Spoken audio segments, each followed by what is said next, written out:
जातीय समाज जो हमारा इस देश में आज विद्यमान है, हम कैसे अपने आप को आइडेंटिफाई करें कि अगर कोई कहता है कि वैदिक्स आर एंशिएंट, वो कहते जैसे मैं जनजातीय अध्ययन का छात्र भी हूं, और उसके अंतर्गत एक बात यह कही गई थी, बात यह थी कि वैदिक्स यहां पर कहा जाता है कि 3000 साल पहले आए, तो हम कहते हैं कि हमारा सिविलाइजेशन यह आइडेंटिफाई करके देता है कि हम प्री वैदिक्स हैं, हम वैदिक से भी पहले आए।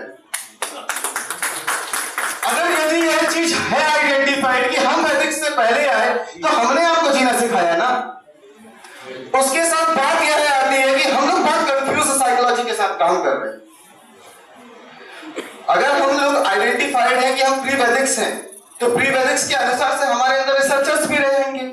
अब मैं एक छोटी सी बात कहता हूं, आप बताइएगा, डॉक्टर बड़ा होता है, मरीज बड़ा होता है? आप बताइए ना, डॉक्टर बड़ा होता है, मरीज बड़ा होता है? आवाज आनी चाहिए। मरीज बड़ा होता है। यह आज का हमारा इतिहास कहता है कि मरीज बड़ा होता है, क्योंकि कहीं ना कहीं इतिहास में वो आप लोग आइडेंटिफाई कर लीजिएगा, क्योंकि आप बुद्धिजीवी हैं। क्योंकि अब मैं उस चीज को विस्तार में नहीं बताऊंगा कि आज की डेट में मरीज बड़ा है और डॉक्टर छोटा हो गया है, और ये इतिहास में किसी ग्रंथ पे उल्लेखित है कि डॉक्टर छोटा हो गया है, माता शबरी छोटी हो गई है, उनका मरीज बड़ा हो गया है। 12 प्रकार के जो बेर होते हैं, उसमें से 6 प्रकार के बेर आपके विषैले होते हैं, और 6 प्रकार के जो बेर होते हैं वह औषधि के होते हैं। वो 6 प्रकार के जो बेर विषाक्त बेरों को हटाने वाला डॉक्टर आज की डेट में छोटा हो गया, जिसे मां का दर्जा मिलना था वो आज चरणों का दर्जा में बैठा हुआ है। और यह षड्यंत्र अभी से नहीं, चाहे एकलव्य की बात कर लो, सांस्कृतिक पैमाने पे हमारे साथ षड्यंत्र जारी है। उसके पीछे कहीं ना कहीं हमारी पहली बात यह है कि हम लोगों ने अपनी territorial identity and social identity, क्योंकि इंडिजिनस पीपल डिक्लेरेशन 9 अगस्त जो रिसेंटली कमिंग हो रहा है, उसमें सीधी बात यह कही गई है कि जो इंडिजिनस पीपल डिक्लेरेशन है वो यह कहता है कि आपकी टेरिटोरियल पोजीशन और आपकी कल्चरल जो आइडेंटिटी है वही आपको यह सिद्ध करती कि आप आदिवासी। अब तो माफी चाहूंगा इस शब्द को लेकर कि आदिवासी और अधिवासी, कहीं ना कहीं अधिवासी बोलचाल में आदिवासी बन गया है, और कहीं ना कहीं जिस चीज से हम दूर भागे हैं उससे जुड़ गया। क्योंकि कहीं ना कहीं हम ऐसा मान सकते हैं कि अगर हम इस लैंड के इंडिजिनस पीपल हैं, अगर हमारे पास मूल निवासियत की आइडेंटिटी है, तो कहीं ना कहीं हमको यह चीज आइडेंटिफाई करना होगा कि यह लैंड का नाम क्या था। कहीं ना कहीं से हम लोग यह कह सकते हैं कि देश के अंदर जितनी भी संस्कृतियां हैं, उन लोगों को उन्हीं की भाषा में परिभाषित किया जाए तो बेहतर रिजल्ट हमको मिल सकता है, क्योंकि हमारे पुरखों की द्वारा बनाई हुई चीजें हैं। अब आने वाले समय में हमारे सामने जो लीडरशिप की बात यहाँ पे जो सामने आती है, सबसे बड़ा चैलेंज यह आता है कि हमारे समाज का सामाजिक दबाव हमारे समाज के प्रतिनिधियों पर नहीं है, और समाज के प्रतिनिधियों पर सामाजिक दबाव इसलिए नहीं है क्योंकि हमारा समाज संगठित होकर समाज के प्रतिनिधियों पर सामाजिक दबाव निर्मित नहीं करता।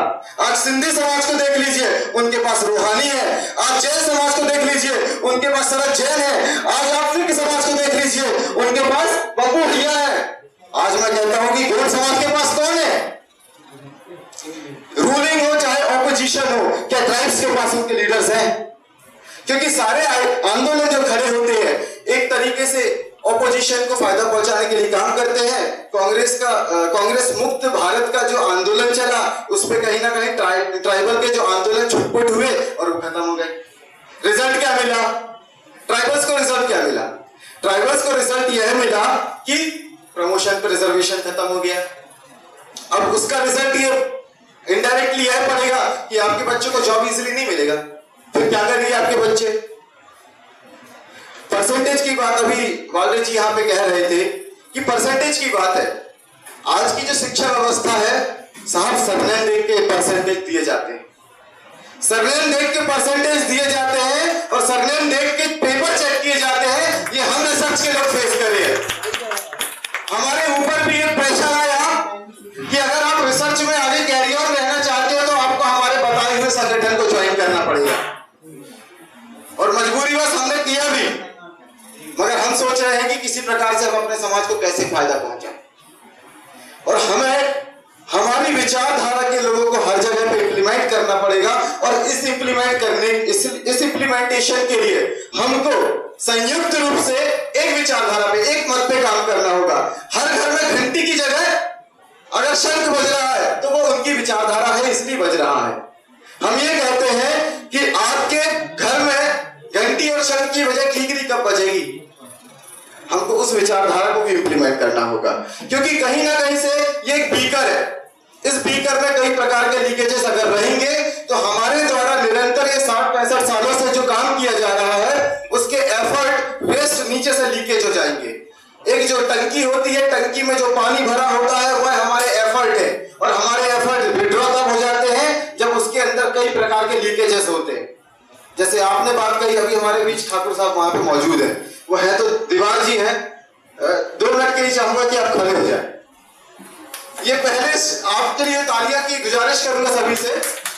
ये शहर के पहले बंदे हैं जो शहर के लोकल व्यक्ति ने नहीं कर पाया मेरी नजर में, कि बड़े रूप से यहाँ पर व्यवसायिक उपक्रम को इंस्टॉल करना। 5 लाख रुपए का घाटा भी अभी सह लिए, मगर एक जो जिद जो अंदर आनी चाहिए कि नहीं, हमको इस शहर के अंदर व्यवसायिक उपक्रम को इंस्टॉल करना है, और उन्होंने कर दिखाया, और आप लोगों का सहयोग रहा तो और आगे बढ़ेगा। मगर उससे फायदा समाज को यह होगा कि जो लोग, अगर हमको कल की डेट में सरकार की तो मंशा नहीं है, 100% में से सिर्फ 2% आरक्षित क्षेत्र है, उन 2% में से 50% आरक्षण लागू है, उस 50% में से हम लोग हैं कितने? तुम पकड़े 7.5%। यानी कि नौबत यह है कि 100 लोग खाने वाले हैं और उनको दिया जा रहा है अठन्नी। क्या अठन्नी में पेट भरेगा? सरकार की तो मंशा नहीं है कि फिलहाल में, चाहे वो अभी की सरकार हो, चाहे भविष्य की सरकार हो, या ये जो पीछे निकल चुकी सरकार हो, क्योंकि हमने हमारा सामाजिक दबाव या प्रतिनिधित्व तैयार नहीं किया ना। तो जैसे आज की डेट में हमारे सामने यह चला जाएगा कि कल की डेट में जॉब नहीं मिलेगी तो इंसान क्या करेगा? भूखा मरेगा? क्या भूखा मरेगा हमारा समाज का आदमी? मगर वह भूखा ना मरे, उसकी जिम्मेदारी हम यह चाहते हैं, हम आने वाले भविष्य के छात्रगण चाहते हैं कि जो कर्मचारी हैं, जो युवा कर्मचारी हैं, जो बुद्धिजीवी कर्मचारी हैं, आप रिटायरमेंट के बाद अपना पैसा उठाइए और 4-5 लोग मिलकर हर जगह बिजनेस इंस्टॉल करिए। अगर यदि जॉब नहीं मिल रही है तो आप हमारे समाज का बेटा कुछ दिन यही का प्रैक्टिस कर, तेरा पर्सनैलिटी डेवलपमेंट भी होगा और समाज को संगठित होने का एक वजह भी मिल जाएगा। ऐसी उम्मीद और ऐसी कामना आपसे करता हूं, और साथ ही साथ यह कहना चाहूंगा कि किसी भी दल में हो, किसी भी संगठन में हो, हर जगह हमारे समाज के प्रतिनिधित्व की हम किस प्रकार से छाप छोड़ सके, यह हमारे लिए सबसे बड़ा चैलेंज है। चाहे वो भाजपा हो, चाहे कांग्रेस हो, चाहे वो बहुजन समाज पार्टी हो, गोंडवाना पार्टी हो, जो भी तमाम प्रकार की पार्टी हो, हम कहते हैं कि वहां पे हमारे व्यक्ति का जो स्थान है वो नीचे नहीं बल्कि ऊपर उनकी ड्राफ्टिंग कमेटी पे हो, और उनकी बात वहां पे कही जाए तब वो वहां का रिस्पेक्टेबल पर्सन कहलाएगा। तो हमारा समाज की वहां पर 5 जब रखी जाएगी तो हम अपने 5वीं 6वीं अनुसूची का अधिकार की बात कर रहे हैं, तो कहीं ना कहीं यह अधिकार तो वाजिब है, मगर मुझे ऐसा नहीं लगता है कि हमारे जो अभी रूलिंग और अपोजिशन के नेता है वो 5वीं 6वीं अनुसूची को हैंडल करना तो छोड़ो, समझ भी पाए हो, और उनको समझाना यानी पत्थर में सर पटकने के बराबर है।